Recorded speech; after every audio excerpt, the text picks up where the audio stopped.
Hello hi everyone, welcome back to my YouTube channel. അപ്പം ഇന്ന് വിഷു ആണ്. Happy Vishu എല്ലാവർക്കും. ഞങ്ങളും അപ്പോൾ ഇവിടെ നിന്ന് സെലിബ്രേറ്റ് ചെയ്യാമെന്ന് വിചാരിച്ചു. എല്ലാവരും കൂടെ ഒരുമിച്ച് നയന ചേച്ചീൻ്റെ അവിടെയാണ് കേട്ടോ ഞങ്ങൾ സെലിബ്രേറ്റ് ചെയ്യാൻ പോണത്. അപ്പം ഞാനും ചേച്ചിയും കൂടെ ഫുഡൊക്കെ ഇന്ന് പ്രിപ്പയർ ചെയ്തിട്ടുണ്ട് സദ്യക്ക് വേണ്ടിയിട്ട്. അപ്പം അതിൻ്റെ കുറച്ച് വീഡിയോസ് കാണാം നമുക്ക്.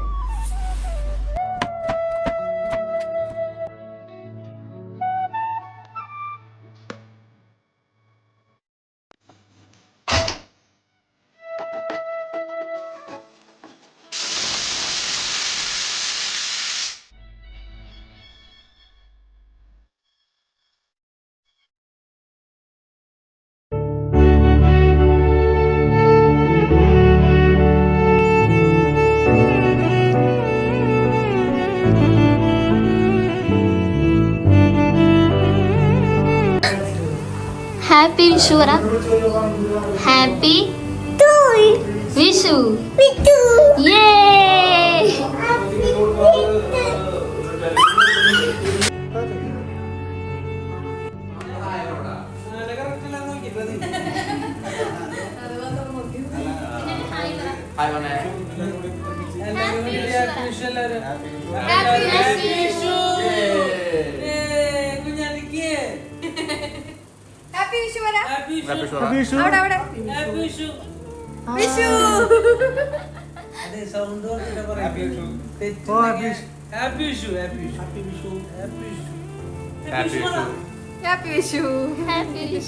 ഞാനും ഹാപ്പി വിഷു.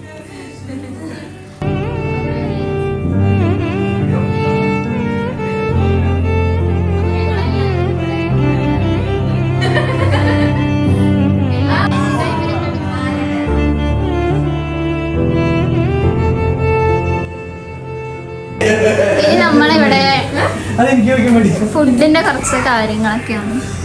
എല്ലാം റെഡി ആയിട്ടുണ്ട്. 10 വകയാണ് അല്ലേ? ഫുഡൊക്കെ റെഡി ആയിട്ടോ.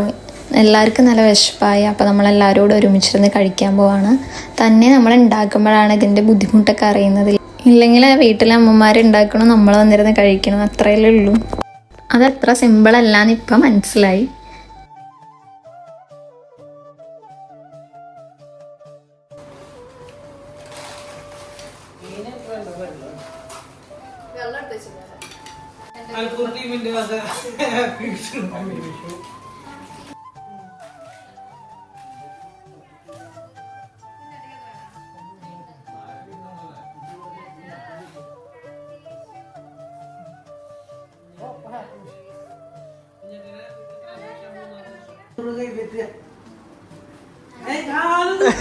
വിഷുവിന് കൈനീട്ടാണല്ലോ നമ്മളുടെ മെയിൻ. അപ്പൊ കണ്ണൻ ചേട്ടൻ ഞങ്ങൾക്ക് കൈനീട്ടൊക്കെ തന്നു.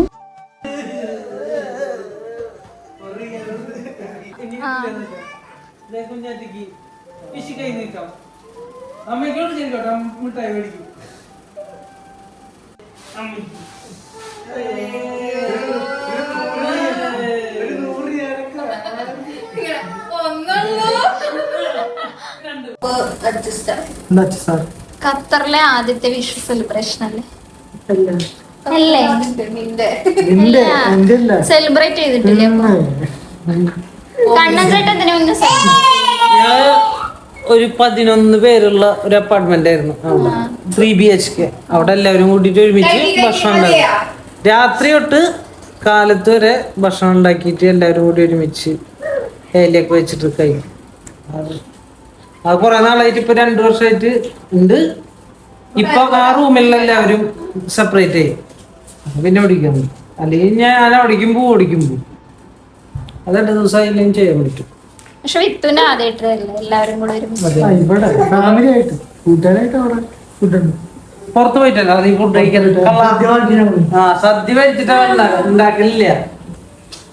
പായസം എങ്ങനെ ഉണ്ടായിരുന്നു? നല്ലതായിരുന്നു. കണ്ണൻ ചേട്ടനാണ് സ്പെഷ്യൽ ആയിട്ട് 2 കൂട്ടം പായസം. ഏതൊക്കെയായിരുന്നു? അടപ്രഥമൻ, പാലട ആൻഡ് സേമിയ.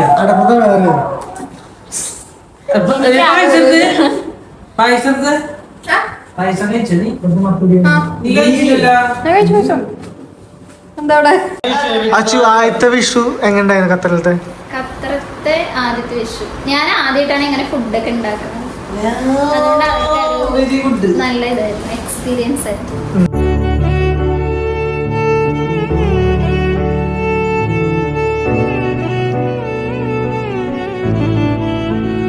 അപ്പോൾ ഇതായിരുന്നു ഞങ്ങളുടെ ഈ വർഷത്തെ കുട്ടി വിഷു സെലിബ്രേഷൻ. ഇനി നെക്സ്റ്റ് വീഡിയോയിലൂടെ കാണാം. Till then bye everyone.